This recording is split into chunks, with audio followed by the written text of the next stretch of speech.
Facebook সবসময় 3 সেকেন্ডের ভিডিওগুলো পছন্দ করে।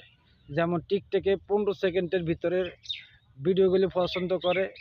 ফেসবুকে 3 সেকেন্ড থেকে 15 সেকেন্ডের ভিডিওগুলো সবসময় তারা পছন্দ করে। এই 15 সেকেন্ডের ভিতরে আপনার অডিয়েন্স ধরে রাখতে হবে। আপনি যা বলার এই 15 সেকেন্ডের ভিতরে বলতে হবে আর দেখাইতে হবে। 15 সেকেন্ডে যদি ওভার হয়ে যায় অনেকে দেখতে পারে না ভিডিও, কারণ তারা সবসময় ফেসবুকে ঢুকেই মারে ভিডিওর ঠেলা। তো সে তো সফলতার জন্য আসে না, সে এসেছে ভিডিও ধাক্কা মারার জন্য।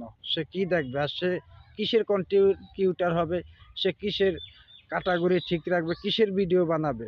সে কোনো কন্টেন্ট ক্রিয়েটরের ভিতরে পড়ে না। ফেসবুক জগতে যে আপনার ভিডিওগুলো দেখবে 5 সেকেন্ড থেকে 15 সেকেন্ড, 15 সেকেন্ড থেকে 30 সেকেন্ড, 30 সেকেন্ড থেকে 60 সেকেন্ড, 2 মিনিটের ভিডিওগুলো যারা দেখতে পারে তারা অরিজিনাল কন্টেন্ট ক্রিয়েটর। তারাই আপনার ভিডিওতে সাপোর্ট করবে, তারাই আপনার ভিডিও দেখবে আর তারাই ফেসবুকে সফল হবে।